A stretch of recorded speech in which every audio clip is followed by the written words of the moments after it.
Good morning, beautiful humans. I'm so excited to see you. I love that we get to talk together and make magic happen and do all the things that we were meant to do. So exciting. I'm just getting everything set up.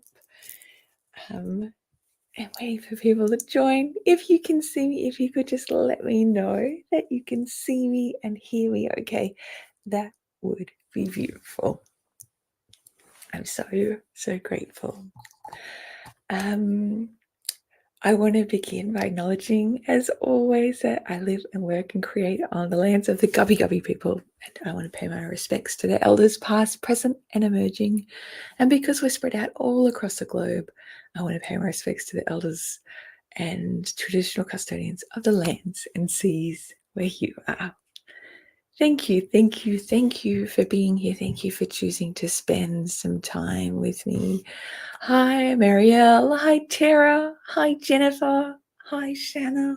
What an absolute blessing that we get to spend some time together. So, over the next hour, I am so happy to answer any of your questions. If you want to write a question and then type your question in, we've got people watching in Facebook and people watching it in YouTube. Totally fine, where you can ask your questions because I'm using StreamYard so I can pull up those questions from wherever you type them in. And then I'm happy to help in any way that I can. So if you have questions about business or marketing or creating online businesses, I'm an award-winning entrepreneur. I've got a stack of cute little trophies, and I have created over $14 million in 10 hours a week. I have about 5,000 people in my Brilliant Biz and Life Academy, which is deliciously exciting. And I have written the My Brilliant Year goal workbooks. They've been used by over 500,000 people worldwide, which is just wild and ridiculous.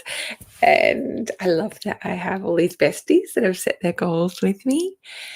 And I have been selling on the internet since 2002. Have been around since pre-social media days.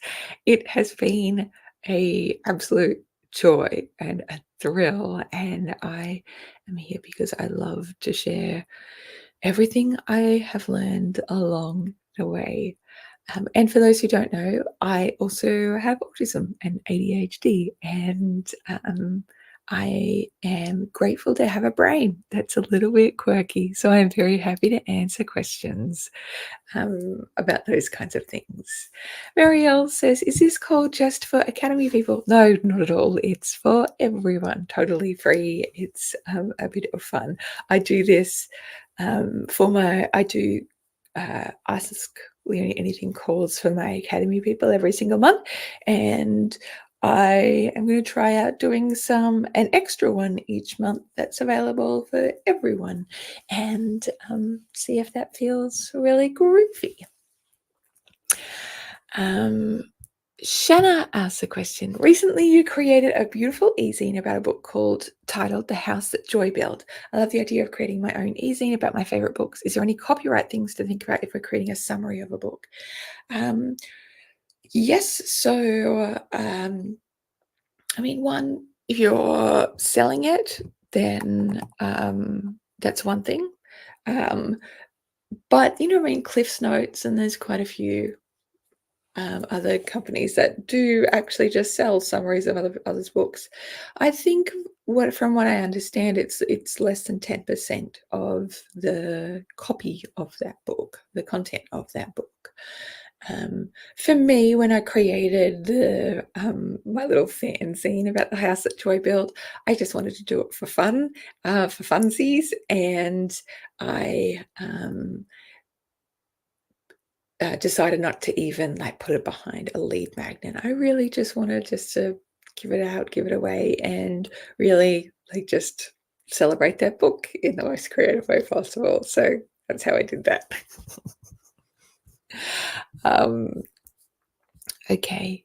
Gria says, so glad you're here with us today. Oh, I'm glad to be here with you. What a blessing. What a blessing that we're spread out all against the globe and that we get to just live for these little moments. Our hearts get to connect with each other and spark light.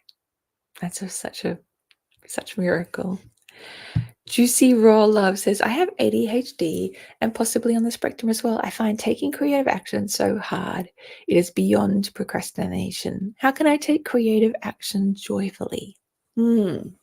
So,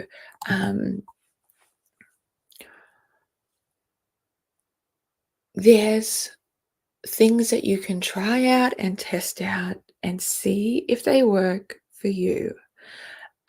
If you if so there firstly there is a large percentage of people who have, if you've got ADHD, you have autism, and if you have autism then you likely have ADHD. It's a very high it's a very high rate. And there is some newer research that's coming out to suggest that it may actually be the same brain. It's just that it presents differently in the world. So that's always interesting to know. Another thing to note is that for some people, pathological demand avoidance can make things more complicated as well, which is commonly known as PDA. But not public displays of affection, as this 80s child grew up with that acronym. Another thing to look at is Gretchen Rubin has a book called The Four Tendencies, and she has a quiz that you can do online as well. And working out which of those four tendencies you are can be very useful. So, for example, I'm an obliger, so I know that even when it comes to doing creative things, I thrive when somebody is waiting from is waiting for it from me. So I build in those kinds of deadlines and accountability to another person in order to get over the line. So that it's very useful for me to know my type. If you fall into the rebel category on the four tendencies, I have a little theory that the rebel theory is somebody who may have pathological demand avoidance. So that's always interesting to kind of note that cross collaboration. So that's the kind of framework behind it of just like wordy words. Let's have a think about some suggestions of ways for you to actually take creative action. For me, I thrive better on the big deadlines. So when it comes to writing a book, then 40 days to create and like 40 days to finish my book or less is going to work better for me. So I have my books 40 days to finish your book, 40 days to create and sell your e-course, and my programs that help people do that. And because I know that having a really short, sharp deadline is the most important thing for me to actually get things finished, because it actually gives me the dopamine I need, the sense of urgency that I need as a person with ADHD in order to complete something. So during quarantine, when I wanted to write a romance novel, I was like, I'm going to give myself a week. That worked really well. Even when I went through a really difficult pregnancy and was in and out of hospital and vomiting just constantly, I still needed to get something done as the main breadwinner for our family. And so my goal was you need to write 3,000 words before the sun sets every day. And sometimes, like, my nausea wouldn't clear up until like mid afternoon. And then I would just be there, just tapping away, watching the sun go down, like, motherfucker, let's go, let's go, let's go. And then go outside for a vomit break. It was a whole thing. So those short, sharp deadlines can be very useful in motivating me to action. some people find that if you body double, that can be more helpful. And that means having somebody with you in the room who's doing something as well. This is where some people find co working very useful. Some people also find it useful if you have virtual, if you even do virtual co working. So in my academy, we have a virtual co working space where you can turn up and you can turn your camera on or off if you like. And there's usually other people in there who are taking action at the same time. That can be useful. We've had a lot of people go like, oh, wow, this has actually significantly transformed my productivity levels. So that kind of outer accountability can be very, very useful. Um, when things are deeply, deeply entrenched, and like you're just like no matter what tools and stuff you try, you can't get there. That's you might want to consider medication.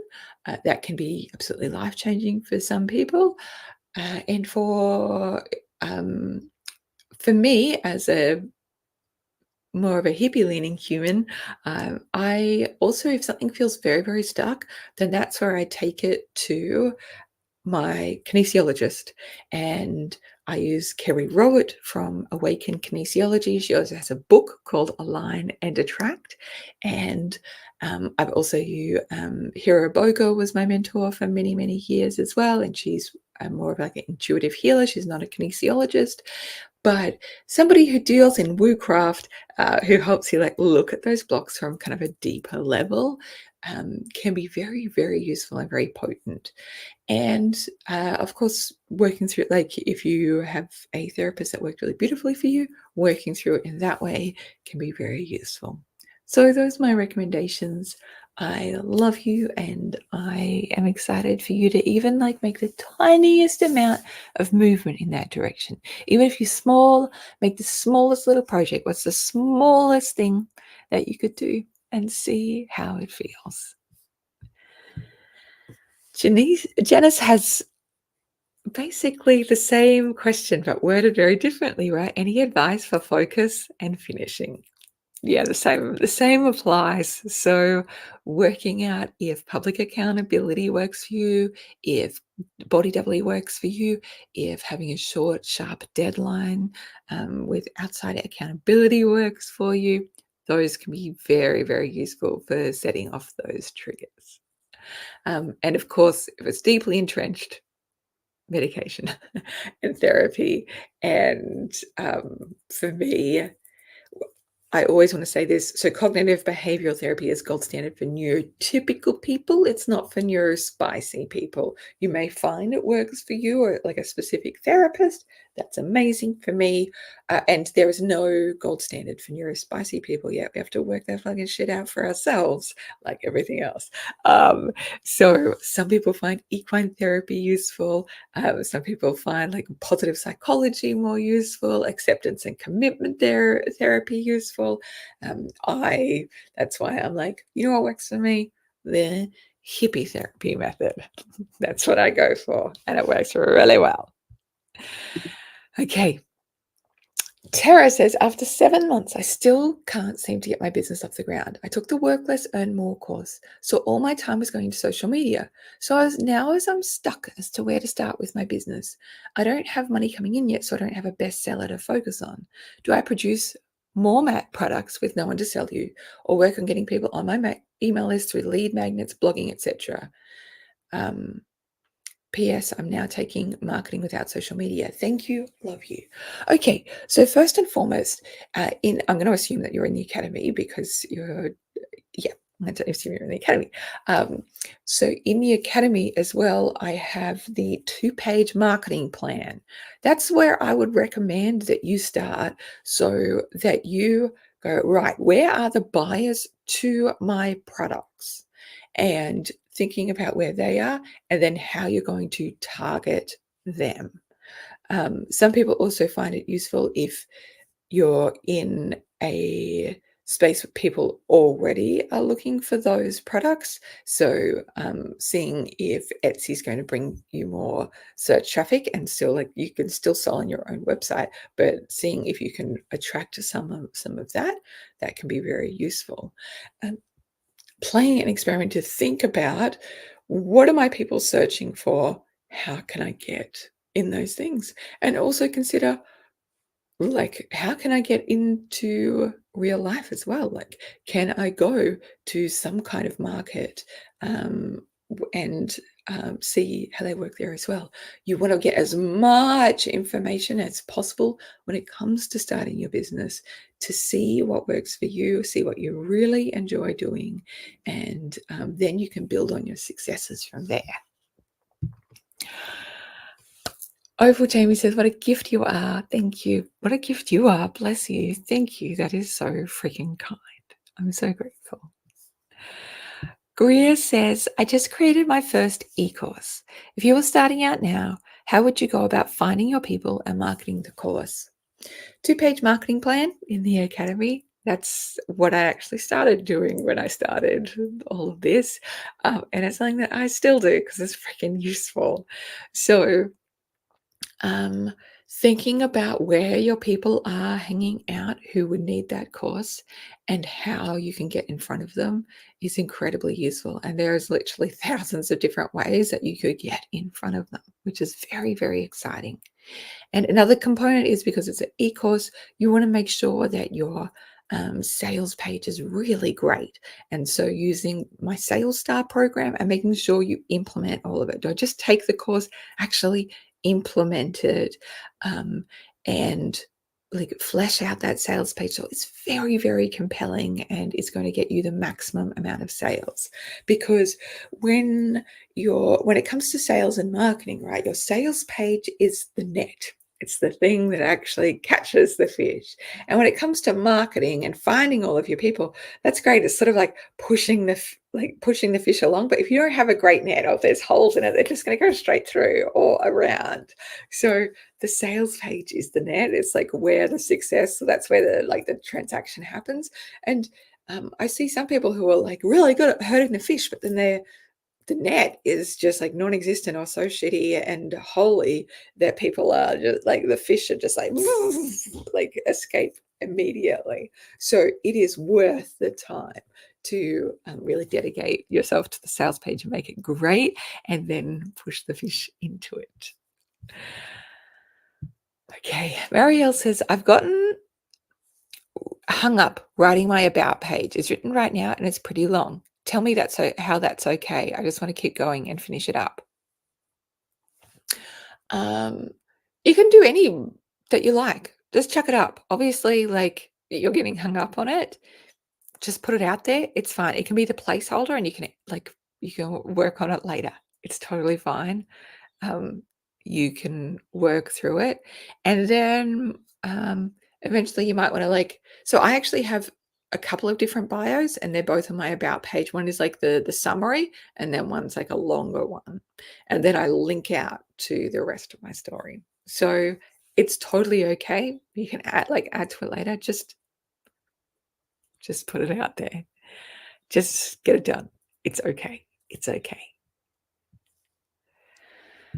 Raquel says, "Can you talk about mailing list, how to get it, and what to do once you have a list?" Absolutely. So I love talking about mailing lists because, it's one, I started growing my business online before social media was invented, because that's how long I've been around, since the olden days.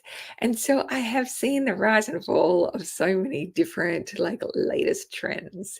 And what has not been a trend that's like fallen by the wayside is email marketing.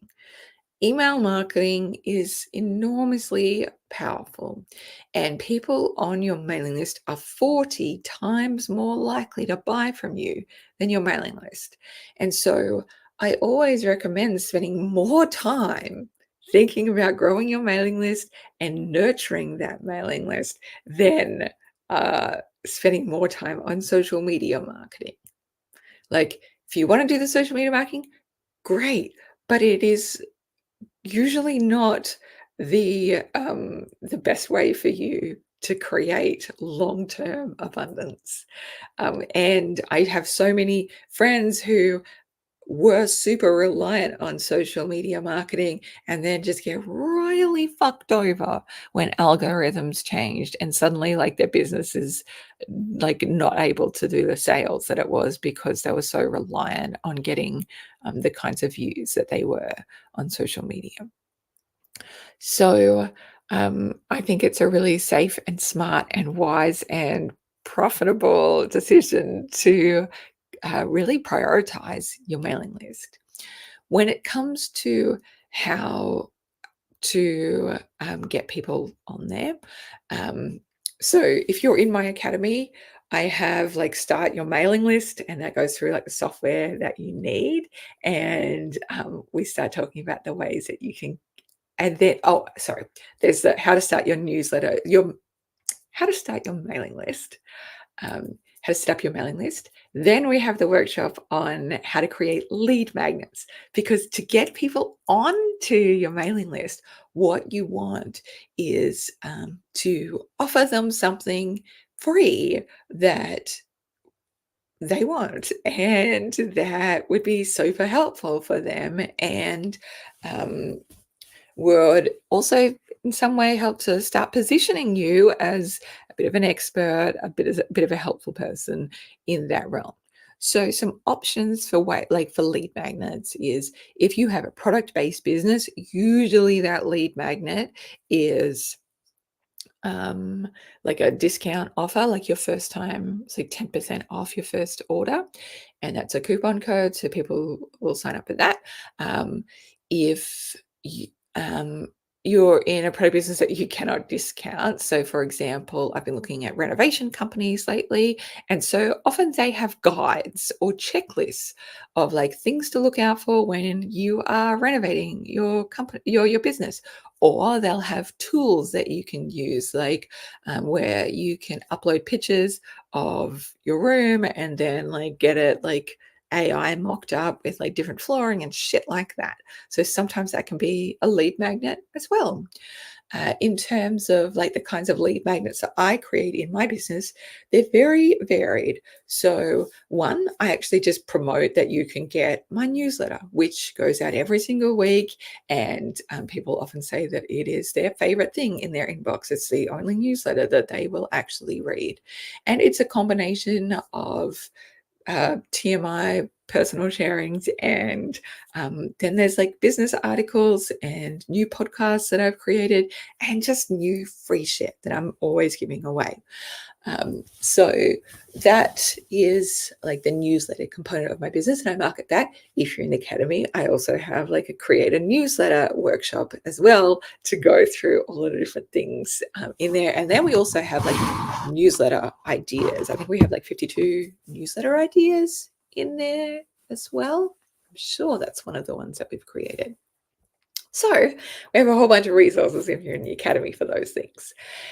Then we have, so then when it comes to lead magnets as well, you can do all kinds of things. Like you can do templates and checklists, resources, ebooks, free workshops, free webinars, free um, what else have I given away? Oh, I've done all kinds of crazy shit, like meditations. I've done like 200-page coloring books that people can download for free because why not? Somebody mentioned before, I did like a 50-page collaged e-zine about a book I read. It was like a fanzine. It was so weird and funny and great, and people loved it, and I loved making it. So who cares? So I always just think like for me, in my business, I just think of my lead magnets and my newsletter as like a creative playground of let's see what I want to create next and give to people. So that can be very, very fun. So for me, it's just always been an ongoing process of being able to create and share and help people. And that feels really beautiful. I hope that's been helpful. Jennifer says, I just can't get my ADHD brain to actually do the things and then allow me time to not think of the things to then do the other things that would make me a creative whole human who wouldn't burn out. Any advice?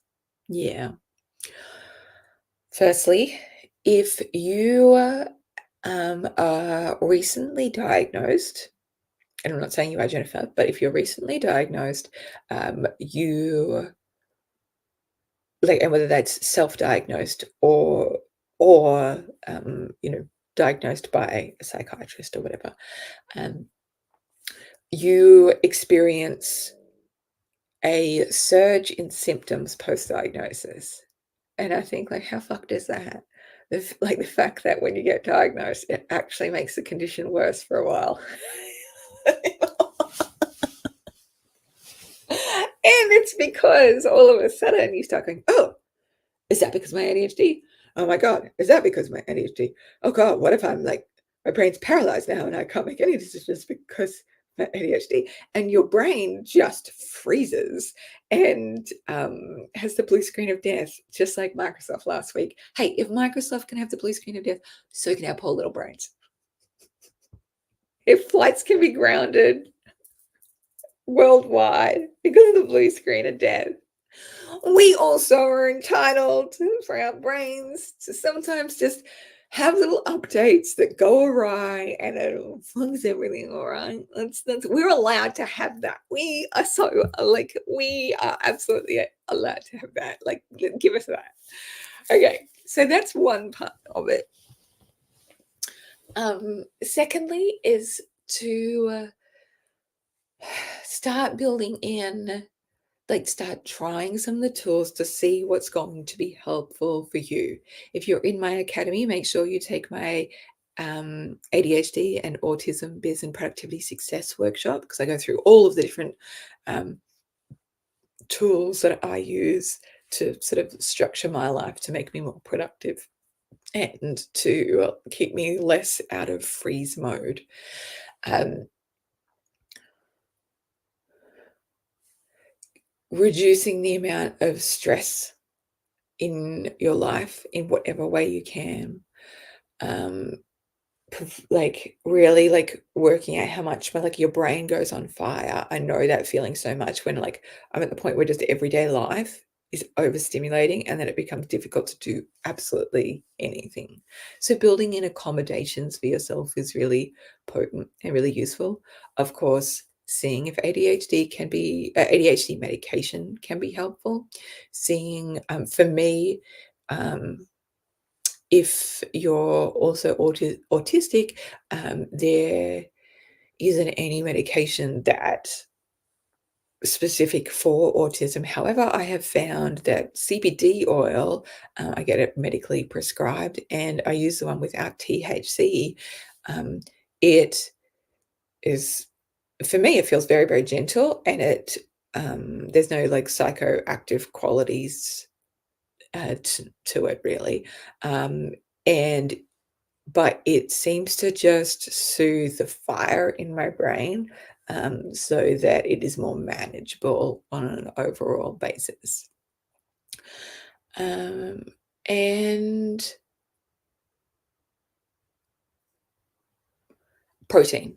That's the last one I wanted to bring up. Protein is very useful for people who have the spicy brains. So I try to eat protein at every single meal.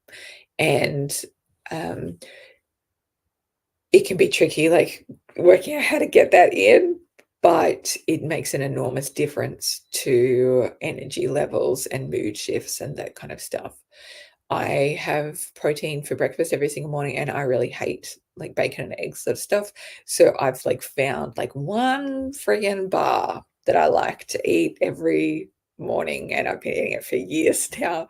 It's actually, like, Larabar's peanut butter cookie bar thing, and I was eating that for years, and then I couldn't get it in Australia anymore, so I found some recipe that replicated it, and now I just replicate that slice recipe. I have it every single morning, and I have done for years.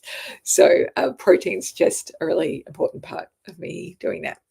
And to dial, like, so we can keep, like, I could talk about this for hours, so that we could do a deep dive into it. Make sure you take the ADHD and autism biz and productivity success workshop. That might be useful. Cassie says, I can't seem to stop creating art, but I'm so burnt out on the listing in for sale on products in my print on demand stores. Oh, yeah. Okay. So is that something that you could potentially look at outsourcing? Or can you create a little system, like a copy and paste system, to make it easier for you?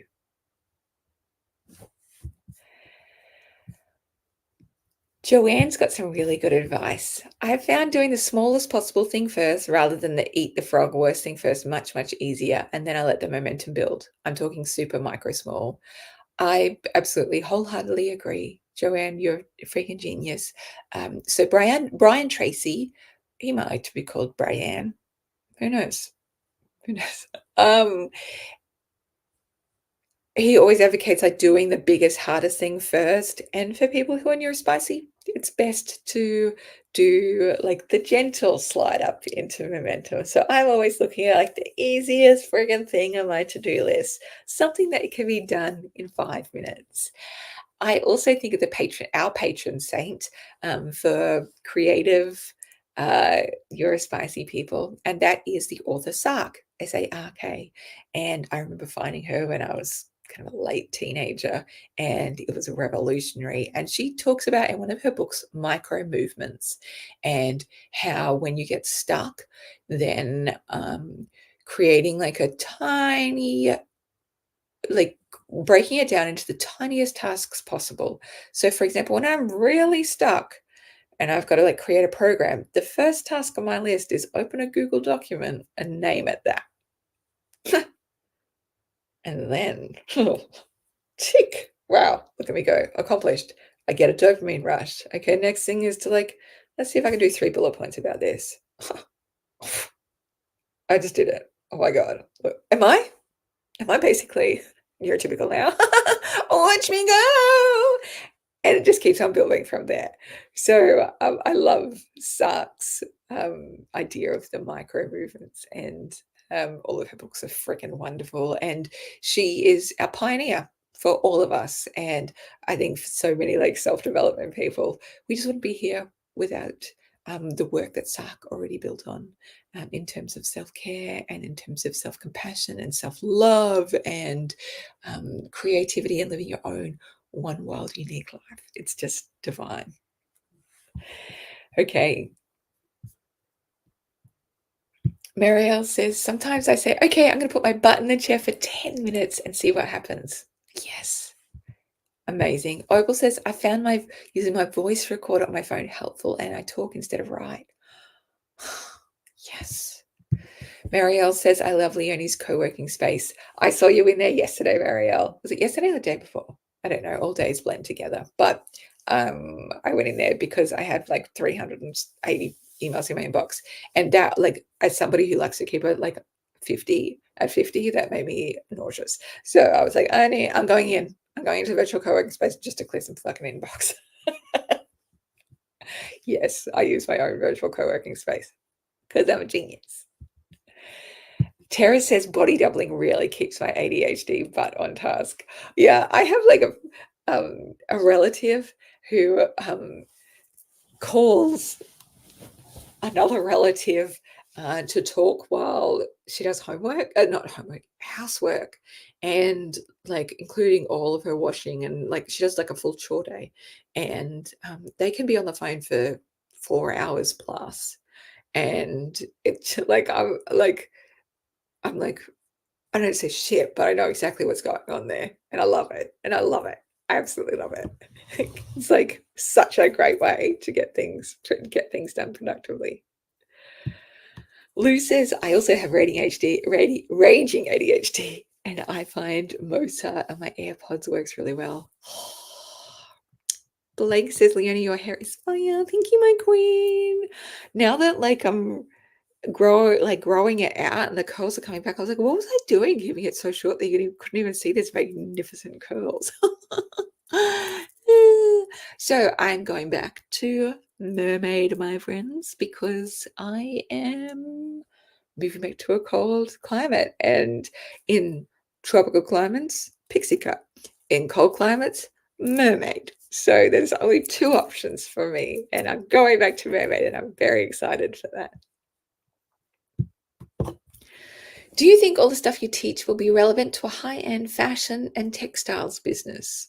Yeah, only if you want to earn more money. If not, it's fine.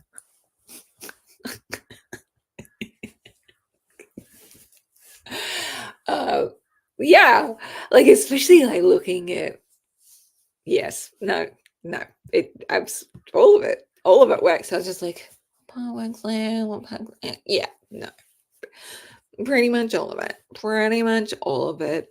I would be looking at things like probably starting with work less, earn more. Sales start probably wouldn't be as relevant because it's really about sales page building and you wouldn't like your industry wouldn't necessarily go for that. But there's going to be a lot of parts that would work really beautifully. The copywriting part and sales style would work really well. This is the thing, like with every single business, you like 100% of the 100 plus courses in the academy aren't going to be completely relevant to you. You get to piecemeal and work out like, okay, that one's like works for me, that one doesn't. But most of the concepts work beautifully no matter what your business. Juicy Raw says, I'm all aboard the woo woo train for real. And I feel like I'm the exact opposite of the deadline thing. The thought of deadline freezes up my brain and whole being. When people expect things, my brain stops. Okay, that's so useful to know. So you know that you need like freedom and not that external pressure. Um, so that, and I do not wish to diagnose at all. Like PDA sometimes can present as that. And it can just be very useful to know that. And it doesn't mean that you can't get things done. It's just like working in ways that doesn't freak out your brain. And so looking through kinesiology stuff can be, or intuitive healing, anything to see like what can like reduce that like absolute freak out and breaks down, so that you can get some traction and movement. Could be really useful. Do you think making courses can work as a business model with a small audience, or should it wait until the audience grows? How do you suggest starting to leverage? So, people ask this question so regularly, and I always find it so fascinating, right? Because the question is really, I am a soap maker. Should I wait until I have a very large audience before I start making soap and selling the soap? The answer is fucking no. Just start selling now. When I started my business, I didn't wait until I had a large audience. I sold to whoever was there. Like if I have one person to sell to, I was selling to them. And like that's how you get groundswell. That's how you start getting traction. You start like creating, sharing, selling now, and then it builds from there. Absolutely. Absolutely. Sell to who you already have. Yes.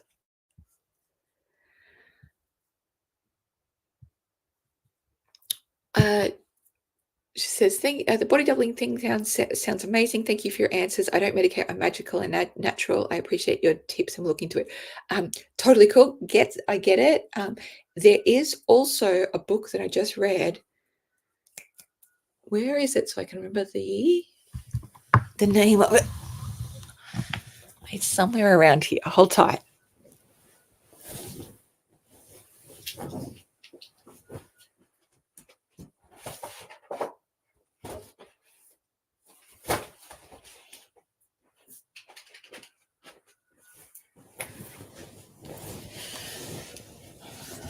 I cannot find it. I know I mentioned it in the ADHD and autism course. ADHD. It was written by a doctor. ADHD. It was called the ADHD something book, which is very helpful. Natural doctor. Let's see if that brings it up. Okay, no, it wasn't anything that I thought it was called. Thank you, ADHD. It is called Finally Focused, the Breakthrough Natural Treatment Plan for ADHD. Oh, excuse me, books. It is by James Greenblatt, MD, and he uses a whole bunch of he looks at a whole bunch of the word is supplements and looking at things like making sure your zinc and your iron levels and all that kind of stuff are where they need to be. And that was really useful. So if you're a natural girly, Finally Focused by James Black, MD, may be very useful for you as well. Ryan Michelle says, have you ever created a course or product that you're not yet an expert at, but have a little bit of knowledge of theoretical strategies, sort of learning as you go? Yeah, absolutely. And the vast majority of people are that you don't have to be like the world's leading expert. You just need to know a little bit more than people who are just starting out on the journey. Yvette says, can you please speak to your 10 hours a week and what a mum should work on with the few hours that she has running and starting a business? Yeah, I do like an intensive deep dive of this in my program, Work Less, Earn More. And basically, for me, like I've never really had the luxury of working full-time hours in my business because I was always working at my office job um, while I was like starting and growing my business. I actually stayed in my office job for 6 years while I still built my business on the side because I'm really risk adverse. And also, I'm grateful for the time that I had my office job. My boss was one of my best friends and is still one of my best friends all this time later, and we just had a rip-roaring party every day at work, so, it's fine. Um, anyway, and then I didn't leave until I had my first daughter, and then, and she was a baby who didn't sleep very much, and I wanted to be as present with her as possible. So really my business had to get done in kind of the corners of my life. And I'm very grateful for needing to have that focus of like, oh, I can't do all of the things. I can only just do the things that are revenue producing or critical to growing my business. So having this focus of like, all right, what do I need to do today in order to drive my business forward in the next hour or two that I have was very useful and very motivating. And I feel very grateful that I had the time constraints that I did on my business because it made me very clear about what was needed and what wasn't. And knowing that there are large amounts of tasks that's just busy work, it doesn't actually drive your business forward. They're just nice to haves, or they just drive your business forward incrementally in tiny little stretches without giving you massive steps forward. Keeping your focus on that can be enormously useful. So I think it actually made my business more successful having that kind of zeroed in focus and being very clear about, okay, what's actually potent. Now, when you're starting your business, the thing is, you don't actually know what are the things that are going to give you maximum impact with minimum effort. And so you just need to try all of the things. You need to like see your business as an experimental lab, really, and see what, okay, I'm going to try this experiment. I'm going to try doing this for 20 days and see what results it gets. Or you don't even have to do it for 20 days. I'm going to do this and see if I get any results from this one action. And then if not, do I need to extend that experiment to do it for a little while longer and see if that works? Or do I need to try a different marketing method? Or do I need to build this other thing in there? So, treating your business as an experimental lab of what works, what doesn't, is very useful. My program, Work Less, Earn More, is very useful. And I think the 10-hour work week really, when I read that back in 2007, it was like, oh, okay, wow, I can just build my business in a way that's totally bananas unique, in a way that works for me, and I don't have to do business like anybody else. I can just build it in a way that works for me. So I just took that very literally. Yay! Yay, team us.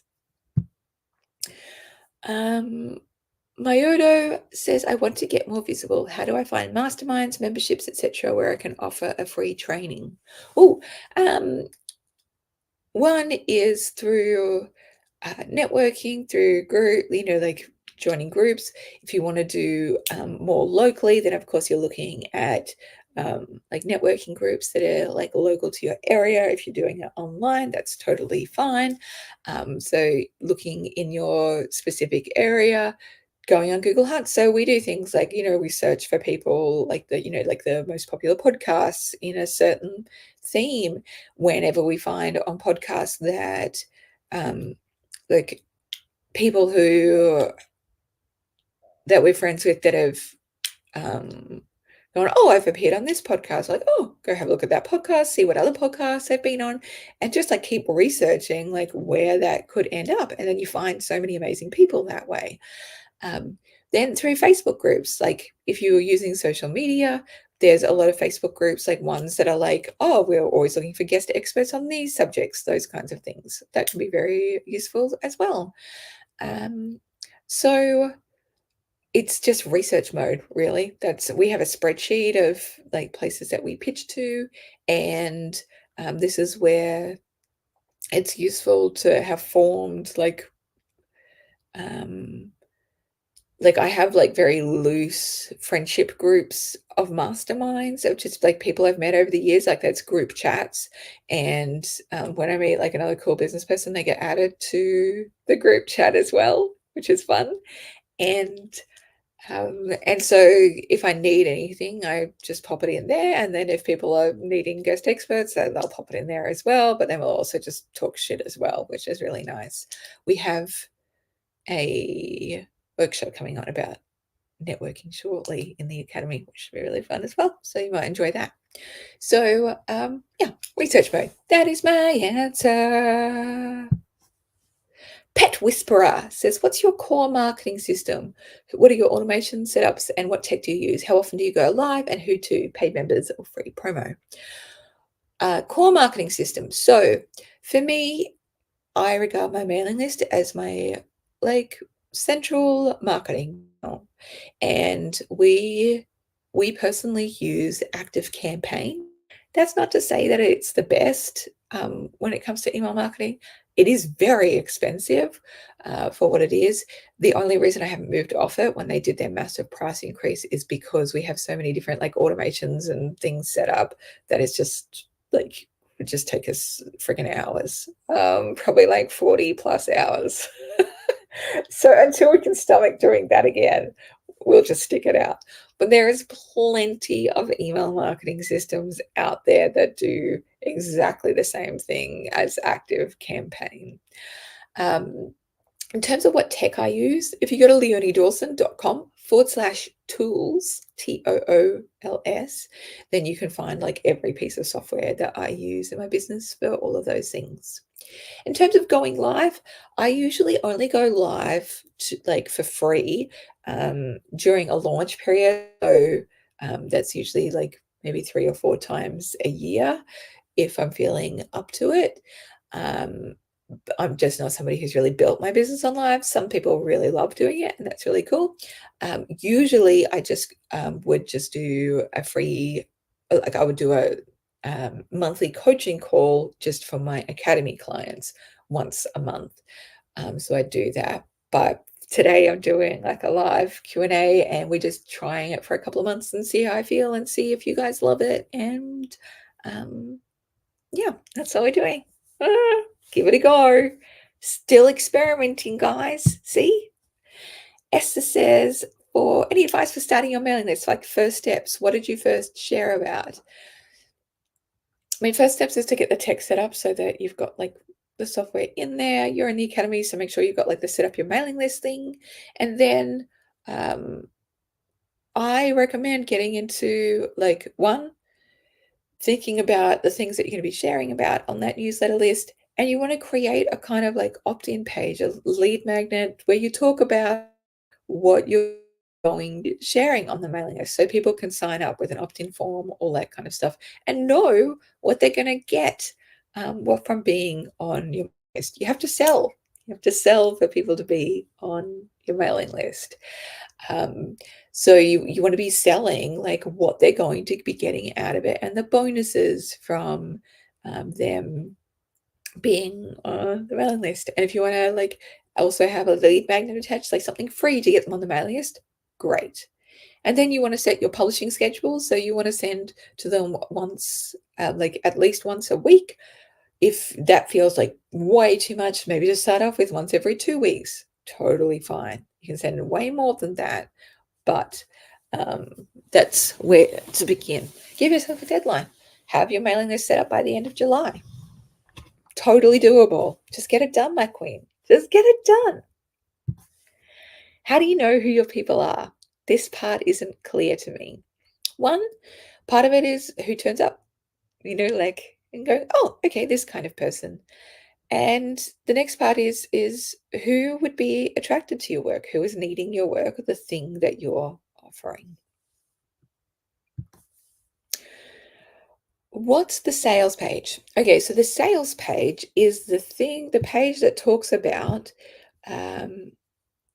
what the product is and gives people the option to buy. So if you go to leoniedawson.com/academy, that is my sales page for my Brilliant Business Life Academy, which is a big thing I sell. It's got like 100 plus of my courses to teach you about how to start and grow an incredibly abundant business and a whole bunch of other amazing things in there.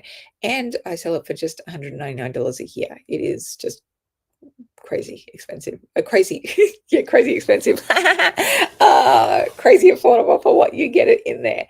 And now I want to say, like, my academy page is an enormously long sales page. Your sales page does not need to be as long as that. It's just that I have so much content in there that I have to like talk about how much is in there. So usually sales pages, if you go to, let's see if I've got a sales page here. I'll have to add it in. Here we go.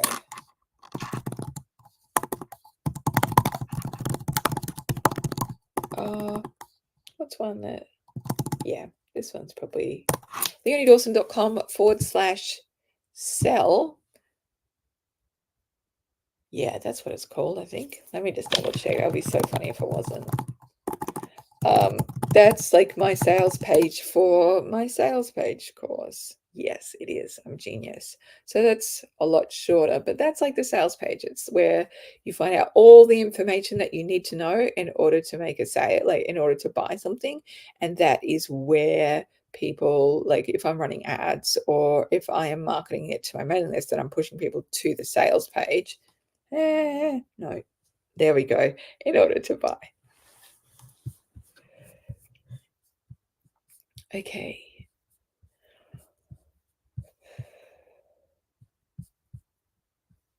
Can you talk more about nurturing your mailing list? Yeah.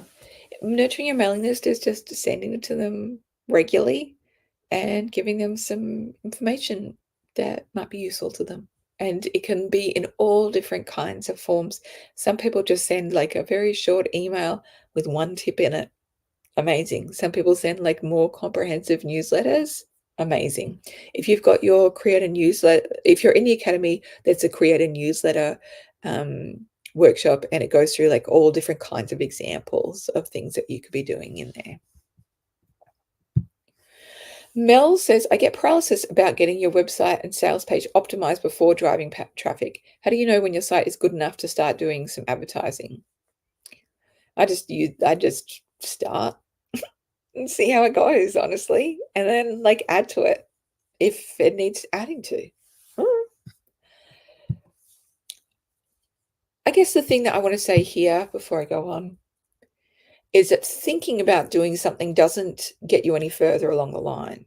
Doing something and seeing what the results are gets you further down the line. I always prefer trying something and seeing what the results are, whether it like passes or fails, and then being able to make a decision from that. But just staying stuck in thinking about it mode isn't helpful for me and it's not very exciting. So I always prefer momentum.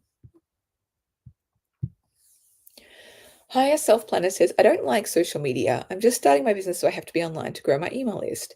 I'm thinking on doing YouTube videos. What are your thoughts on this platform choice? Totally fine. Whatever your platform, like whatever works for you and whatever you enjoy doing. And the only way that you're going to find out what you enjoy doing is by doing it. Trying it out. Yay!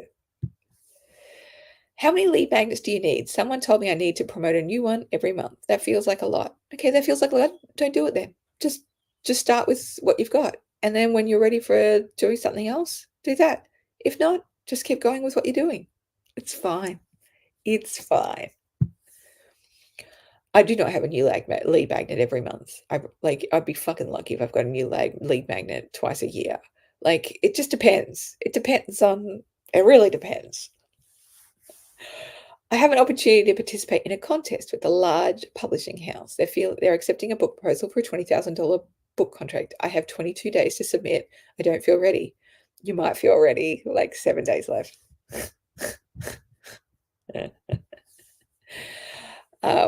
Your words make me feel so much easier about this. I think we often take ourselves way too seriously and worry about shit that doesn't matter in the grand scheme of things. I was also just diagnosed with a chronic disease that adds to my list of health challenges.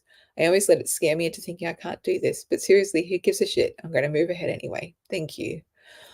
Oh, my love, I get it. I feels you, and I'm so sorry that like you got another diagnosis on another list of things. You're like, oh, really? Oh, why do I have to get them all?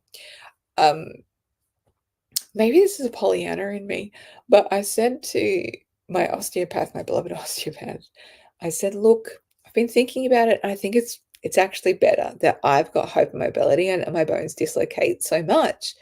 And she's like, "Well, what do you mean?" I was like, "Well, I mean, it's just like I can make modifications to my life. It's totally fine that and I've got like and I can come and see you when shit happens. And if I've got like bad pain days, then I can just be in bed and work from bed. Like that's so great. But if a builder had this, like his only way to make money is with his body, and I have to really use my body. I'm just like a brain in a jar at this point. Um, and as long if I can typey, then that's great. But if not, I can just like translate, like, do speech translation. But a builder needs his body. So I'm so glad that I got this instead of the builder because I can work with this.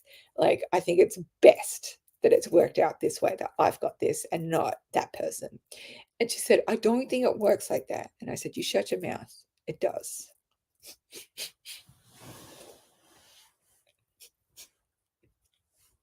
I don't know. Who knows?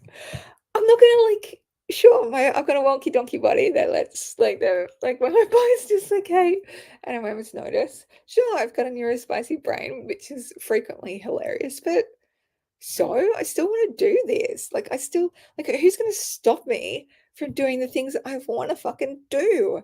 It's not a chore to do my business. It's a fucking joy. Like I can't believe I get to do this. Like how nice is this? Like I so frequently say, like I can't believe people pay me to like kind of boss them around a bit and just be an opinionated motherfucker because I've always been an opinionated motherfucker. And sometimes that used to really annoy people, and now I literally get paid to have opinions. Amazing. The fact that, like, I get to, like, paint and just see what, like, I wanna make next. Excuse me, like, sign me up. What a dream job. Yes, please. Like, what an honor. What an absolute honor. I can craft my life however I want. Like, it's not a chore. It's not a chore for me to create a business and for me to help people. It's a fucking joy and an honor, and I'm all over it. Okay. All right. I'm gonna have to finish up. I'll quickly check and see if there's any other um, questions I can quickly answer. My Larabar recipe, yeah, I think it's Smitten Kitten has it. Kitten, Larabar peanut butter cookie. I'm sure that's who I use. No, not Smitten Kitten. Well, fuck my life then.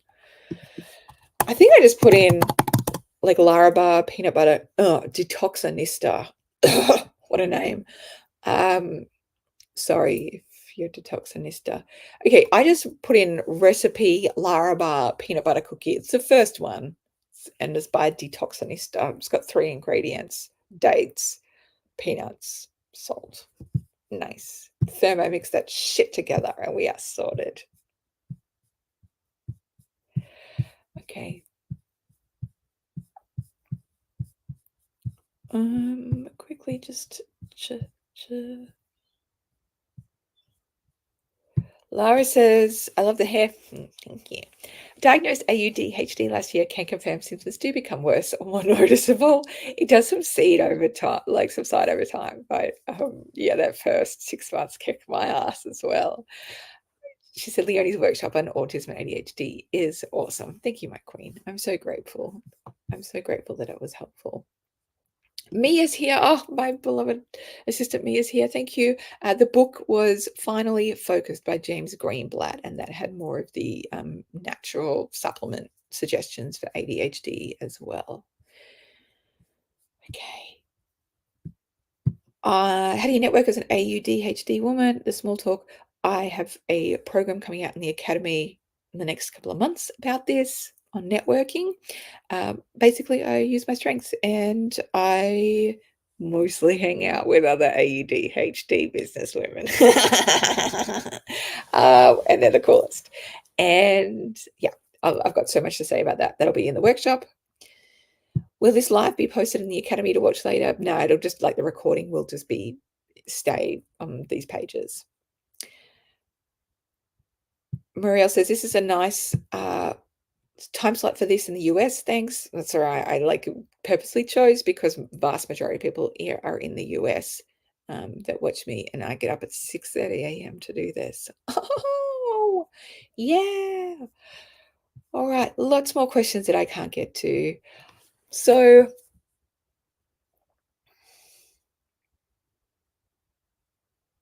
I just wanted to say thank you for spending this time with me. Thank you for connecting with me. We are in this together, and we're going, no matter what, we're going to be okay. We're going to work out all the things that come our way, and we're going to become bigger and braver and bolder in the process of creating and sharing our work with the world. We are going to, oh, why did that come up? Please, that's distracting me. We are going to recognize that it is a joy and an honor and a privilege to be able to create our businesses and create abundance and help the people that we were born to help. And so we can turn up every day with gladness in our heart and think, oh my gosh, what can I do today that would bring me closer to myself, closer to my soul, and closer to others through turning up and serving. We don't need to prescribe to the idea that it all needs to be heavy and hard and then we need to push ourselves and that it's like, oh, it's just too much. No, we get to be fun little pixies, finding our own path forward and creating delight and joy as we go along. The thing we need to remember most of all when it comes to creating is that creations heal the hands that it moves through first. And so, out of all of the things that I've made in my life, even if not one person ever saw it, I would still have made it because it has helped me in so many ways and it has made me bigger and bolder and braver and an even more expanded version of myself. Like, what a joy. What an absolute joy. I can't believe what a rort that we get to make stuff and it brings us so much joy as we make it, and it also heals us in all these enormous amounts of ways. Then the very idea that it might go on to help other people. Are you kidding me? It's like the icing on the top. And then the fact that I get to earn money this way. Exquisite, exquisite, exquisite. So we are so blessed to be here. We're blessed to be here in this time. No matter what is going on, there is still not a better time to be alive. Isn't that wild? Did you know that even with all of the wild stuff that's going on, there is less war and less conflict and less violence than there has ever actually been throughout history? That's not to take away what's going on, but it's to give ourselves the awakening that despite things feeling still hard, it is actually healing. we are still healing, and we can continue to work towards even more healing. Like, well done us. Well done us for healing to the points that we have already. Like, what an incredible blessing that we've already been able to do it, because we know that change is possible internally and externally. We've got this. I love you. And I'm so, so grateful that you were born and that you're here. I can't wait to see what you create next. And I'll see you next month on the next live stream that I do. If you're in the academy, I'll see you in there. I'm here to celebrate and cheer you on. Thank you, thank you, thank you, dear friends.